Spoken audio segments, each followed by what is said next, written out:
Hello दोस्तों, नमस्कार। इस वीडियो हम डिस्कस करेंगे अहमदाबाद विमान दुर्घटना जो हुआ, उसके बारे में पूरी जानकारी हम लोग एक-एक चीज़ डिस्कस करेंगे। चलिए शुरू करते हैं। तो सबसे पहले क्या हुआ, एयर इंडिया बोइंग 787 ड्रीमलाइनर विमान दुर्घटनाग्रस्त हो गया। इसका नाम था फ्लाइट एआई 171, एयर इंडिया 171। कब हुआ ये? गुरुवार को 12 जून 2025 दोपहर लगभग 1:38 टेक ऑफ के टाइम पे।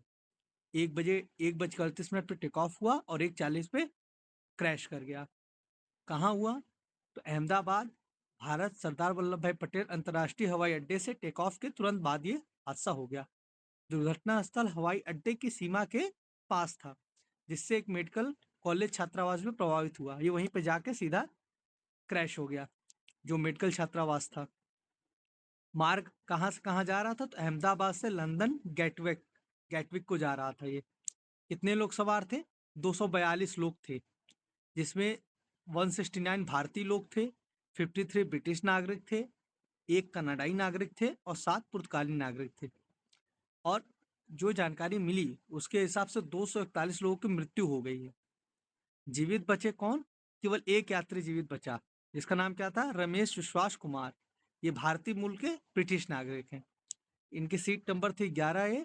बताया जा रहा है कि विमान से कूदकर बच गए। अब आइए दुर्घटना के विवरण देखते हैं।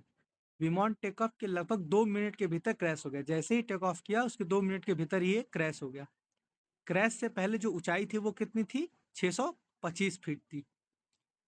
अब क्रैश से पहले जो गति थी वो 174 नॉट्स थी, लगभग 322 किलोमीटर प्रति घंटा थी। ये अंतिम रिकॉर्ड की गई स्थिति थी। प्रत्यक्षदर्शियों ने हवाई अड्डे के बाहर आग विस्फोट और काले धुएं का एक बड़ा गुबार देखा।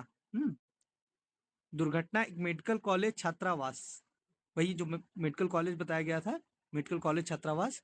ये कौन सा कॉलेज था? पीजीएमसी बॉयज हॉस्टल और अतुल्यम हॉस्टल के रूप में पहचान की गई। ठीक है। सुरक्षित हिस्सों में मलबा, आग और धुआं दिखाई देता है। दमकल कर्मियों के आने के बाद घटना स्थल पर भारी मलबा, राख और विमान के पुर्जे दिखाई दिए। विनाश इतना भीषण था कि विमान का अधिकांश हिस्सा मलबे और राख में बदल गया। केवल पुश अनुभाग और लैंडिंग गियर के कुछ हिस्से ही कुछ हद तक बरकरार बचे। ब्लास्ट का जो हिस्सा था और लैंडिंग गियर का कुछ हिस्सा था, बस वही बचा। तस्वीरों में छात्रावास की इमारत को नुकसान दिखाया गया है, जिसमें एक बड़ा इंजन का पुर्जा अंदर फंसा हुआ है। छात्रावास का मेल हाल भी क्षतिग्रस्त हो गया था। प्लेटों में भोजन अभी भी रखा था, जिससे पता चलता है कि प्रभाव अचानक हुआ था। प्रतिक्रिया और उसके बाद, अब इसके बाद क्या हुआ, क्या क्या किया गया? तत्काल बचाव और राहत कार्यों के लिए दमकल विभाग और एनडीआरएफ की टीमें भेजी गई। गांधीनगर से 3 टीमें भेजी गई। शवों की पहचान के लिए डीएनए तकनीक का इस्तेमाल किया गया। बताया जा रहा है कि गुजरात के पूर्व मुख्यमंत्री विजय रूपाणी भी विमान में सवार थे और दुर्घटना में उनका निधन हो गया। इस दुर्घटना से भारत और अंतर्राष्ट्रीय स्तर पर व्यापक सदमा और दुख हुआ। एयर इंडिया ने घटना की पुष्टि और यात्रियों के लिए एक समर्पित हेल्पलाइन नंबर 1856 91 444 स्थापित किया। टाटा समूह, जो एयर इंडिया का संचालन करता है, ने प्रत्येक मृतक के परिवार को 1 करोड़ का मुआवजा, घायलों के चिकित्सा खर्च को कवर करने और प्रभावित मेडिकल छात्रावासों के पुनर्निर्माण के लिए सहायता की घोषणा की।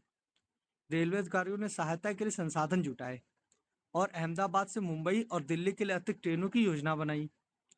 अहमदाबाद के सिविल अस्पताल ने संबंधित जानकारी के लिए फोन नंबरों की घोषणा की। भारत के राष्ट्रपति, प्रधानमंत्री, गृह मंत्री, नागरिक उन्नयन मंत्री और अन्य राजनीतिक नेताओं, साथ ही यूक्रेन, फ्रांस, यूरोपीय संघ, सिंगापुर, यूके, इजराइल जैसे अंतर्राष्ट्रीय नेताओं द्वारा संवेदना संदेश भेजे गए। अब विमान के बारे में समझ लेते हैं। विमान की जानकारी। बोइंग 7878 ड्रीम लाइनर था ये, बोइंग कंपनी का एक आधुनिक mid size twin engine wide body jet विमान। ईंधन ईंधन दक्षता के लिए जाना जाता है। बोइंग 767 की तुलना में 20 से 25% कम ईंधन खपत। मुख्य रूप से हल्के कार्बन फाइबर कंपोजिट सामग्री से बना है बना था। लंबी दूरी की उड़ानों के लिए डिजाइन किया गया था, जिसकी रेंज 13,620 किलोमीटर तक है और यह 200 से 250 यात्रियों को ले जा सकता है। एयर इंडिया द्वारा दिल्ली, न्यूयॉर्क, मुंबई, लंदन जैसे मार्गों पर इस्तेमाल किया जाता है। इसमें बड़ी खिड़कियां, आरामदायक केबिन, दबाव एलईडी लाइटिंग और बड़े ओवरहेड डिब्बे जैसे उन्नत सुविधाएं हैं। 2013 में इसमें लिथियम आयन बैटरी में आग लगने की घटना हुई थी, जिसके कारण वैश्विक स्तर पर 3 महीने के लिए उड़ानें रोक दी गई थी और बाद में डिजाइन में सुधार किए गए थे। इसकी कीमत लगभग 2.18 हजार करोड़ रुपए है।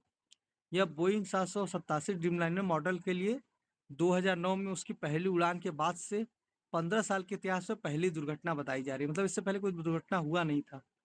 अब सवाल क्या-क्या है और अटकलें क्या-क्या हैं? दुर्घटना का सटीक जो कारण है वो अभी भी अज्ञात है और उसकी जांच कराई जाएगी। Black box flight data recorder महत्वपूर्ण होंगे। ब्लैक बॉक्स और फ्लाइट डेटा रिकॉर्डर है, उससे इसकी जांच की जाएगी। विमानन विशेषज्ञ संभावित कारणों पर अटकलें लगा रहे हैं, जिनमें टेक ऑफ के दौरान लोड फैक्टर की गलत गणना या लैंडिंग गियर से ठीक से न निकलने शामिल हैं, जिसमें उड़ान भरने के तुरंत बाद विमान के प्रदर्शन पर असर पड़ सकता है। एकमात्र जीवित बचे यात्री को अपनी सीट 11A के पास के दरवाजे से कूदकर बच निकलना इस बात को लेकर सवाल करता है कि उड़ान भरने के तुरंत बाद ऐसा कैसे संभव हुआ। एक यात्री जिसने दुर्घटना से 2 घंटे पहले उसी विमान में यात्रा की थी, उसने केबिन में गड़बड़ी, एसी और मनोरंजन स्क्रीन काम नहीं कर रहे थे के बारे में एक वीडियो ट्वीट किया था, जिससे विमान या अन्य संभावित तकनीकी समस्याओं के बारे में अटकलें लगाई जा रही। अब इतिहास में समझते हैं कि ऐसी घटनाएं कब हुई। वक्ता ने भारत में हुई घटनाओं का संक्षिप्त उल्लेख किया है। अब इसमें क्या-क्या, कौन-कौन सी दुर्घटनाएं कब-कब हुई। तो नवंबर 1996 हरियाणा, 2 विमान टकराई, 339 लोग की मौत हो गई। जनवरी 1978 अरब सागर में विमान गिरा, 213 लोग की मौत हो गई। मई 2010 कर्नाटक विमान खाई में गिरा, 158 मौतें हो गई।